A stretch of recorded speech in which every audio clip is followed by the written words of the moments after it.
नमस्कार, मैं हूं मोहम्मद फ़हीम हुसैन और आप देखना शुरू कर चुके हैं जहानाबाद हलचल। जहानाबाद में बीते रात्रि पत्रकार पर हुए जानलेवा हमले के विरोध में पत्रकारों ने निकाला आक्रोश मार्च। अपराधियों को तत्काल हो गिरफ्तारी एवं पत्रकारों को सुरक्षा की दी जाए गारंटी। जहानाबाद जिले में अपराधियों का मनोबल 7वें आसमान पर है। अपराधी जिले में बेलगाम हो गए हैं। आम लोगों की क्या कहे, अब तो पत्रकारों पर भी जानलेवा हमला प्रारंभ कर दिया गया है।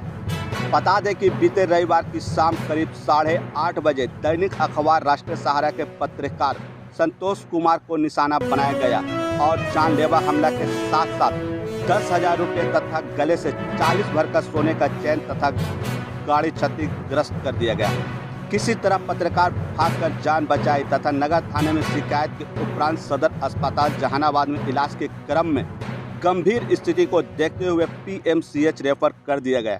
वहीं घायल पत्रकार संतोष कुमार ने बताया कि मैं अपने पैतृक गांव से लौटने के क्रम में पटना गया रोड के जयका रेस्टोरेंट के पास गाड़ी रोक उतरने के लिए आइसक्रीम खरीद गाड़ी पर सवार होकर चलने ही वाला था कि अचानक रिच लुक के वस्त्रालय के मालिक संजय कुमार ने मेरे गाड़ी पर पीछे से बड़ा पत्थर मार डिक्की में रखा बैग निकाला और अपने गाड़ी में रख लिया।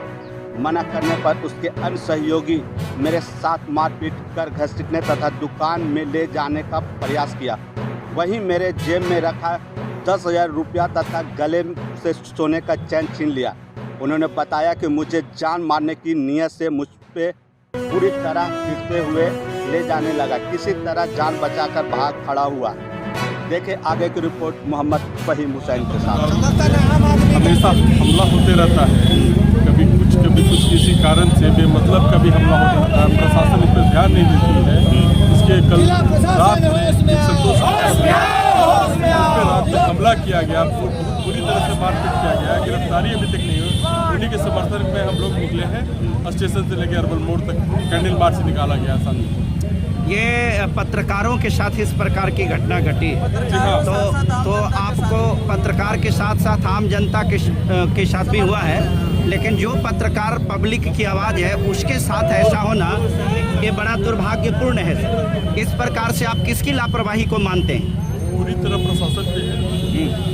ये लफड़े लोग कुछ घूमते रहते हैं, कंट्रोल नहीं हो पा रहा प्रशासन का। इस वजह से आम पब्लिक तो पत्रकार और लोगों पे हमला होते रहता है। तो हमेशा ये लोगों को झेलना पड़ जाता है। सरकार से लेकर के प्रशासन भी यही कहती है कि हम सुरक्षा के काफ़ी इंतजाम किए हैं और प्रशासन की तरफ से कहना है कि डायल 112 इसकी भी व्यवस्था है जो हर जगह घूम घूम के सुरक्षा करती है। तो क्या आपको लगता है कि ये सारी व्यवस्था इनकी फेल है? व्यवस्था इन्होंने की है बहुत बढ़िया तरीके से, कुछ कई जगह काम भी करता है, लेकिन वो मौका नहीं मिल पाता है। जब ये गुंडा लोग जब पकड़ लेते हैं तो 112 पे कॉल करने का मौका कहाँ देते हैं। हाँ। वो मौका नहीं मिल पाने के कारण पिटाई हो जाती है। उसके बाद कहाँ पुलिस आने से तब तक तो फरार हो जाते हैं, कोई काम नहीं हो पाता है।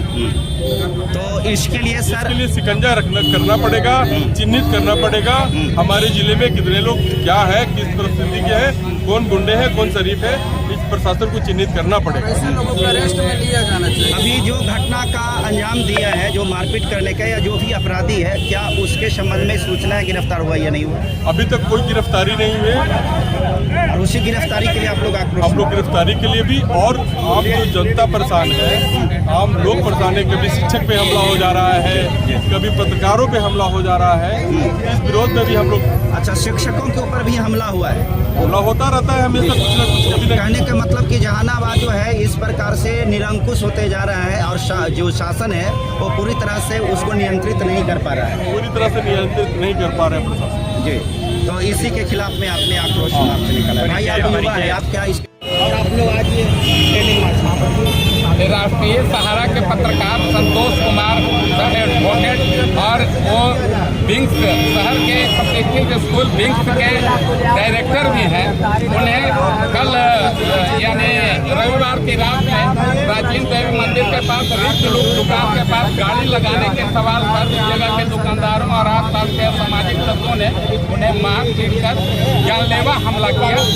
उन्हें काफ़ी PMCH में उनका इलाज हुआ और ये काफ़ी निंदनीय घटना है। इसके विरोध में हम लोग पत्रकार आज आक्रोश मार्च निकाले हैं और प्रशासन से मांग करते हैं कि अपराधियों को असामाजिक तत्वों को अविलंब चिन्हित कर गिरफ्तारी करें, नहीं तो हम लोग आगे आंदोलन करेंगे। मामला भी दर्ज हुआ, मामला FIR दर्ज हो गया है। 24 घंटे में अभी तक पुलिस द्वारा कोई अपडेट नहीं किया गया है कि अपराधी गिरफ्तार हुआ या नहीं।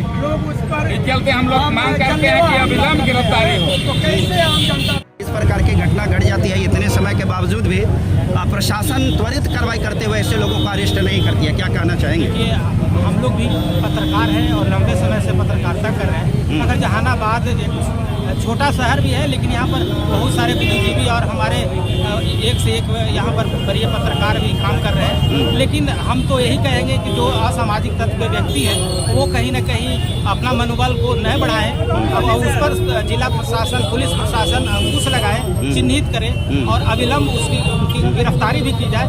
और सबसे बड़ी बात है कि जो पत्रकार घायल हुए हैं उनका इलाज का भी खर्च यहाँ के जिला प्रशासन उठाए, क्योंकि पत्रकार समाज का सेवा होता है, उसको कोई तनख्वाह नहीं मिलता है और किसी को कोई कलम से प्रेरित करता है, ना किसी को दबाने का काम करता है। और हम यही मांग करेंगे कि जहानाबाद के जो पुलिस अधीक्षक हैं वो अविलंब गिरफ्तारी की प्रक्रिया आना चाहिए, ताकि उनको अगर नहीं जल्द गिरफ्तार करते हैं तो आगे का कदम क्या होगा? अगर नहीं गिरफ्तार करते हैं तो हम लोग आंदोलन करेंगे, फिर धरना देंगे, फिर अनशन करेंगे और बड़े आंदोलन का भी हम लोग प्लान करेंगे, या राजधानी तक हम लोग चलेंगे। राजधानी तक भी करेंगे, राजधानी को चलेंगे, क्योंकि ऐसा कहा जाता है कि पत्रकार जो होते हैं लोकतंत्र के चौथे स्तंभ होते हैं। जब लोकतंत्र के चौथा स्तंभ ही ध्वस्त हो जाएगा तो फिर लोकतंत्र की मर्यादा कहाँ से रहेगी? इस स्थिति को देखते हुए आप पत्रकारों की हिफाजत के लिए, उसकी सुरक्षा के लिए क्या मांग करते हैं? देखिए, हम तो कहेंगे कि हमारे बिहार के मुख्यमंत्री हैं नीतीश कुमार जी, ये आवाज़ भी उनको सुनने को मिलेगा, या उनके जो दल के हैं वो भी उनको कहेंगे कि कम से कम पूरे बिहार में हम सब पत्रकारों को सुरक्षा तो देनी चाहिए। अगर नहीं तो कम से कम पत्रकार जो स्थानीय थाना है वो एक्शन में जाए और जो भी अपराधी है उसको चिन्हित करे। ये हम नहीं कहेंगे कि किसी विद्वेष की भावना से किसी को फंसाया जाए, जो द्वेषी है उसको कड़ी से कड़ी कार्रवाई करते हुए अविलंब गिरफ्तार किया। कुछ भी जो व्यवस्था है बहुत ही बेकार चल रही है।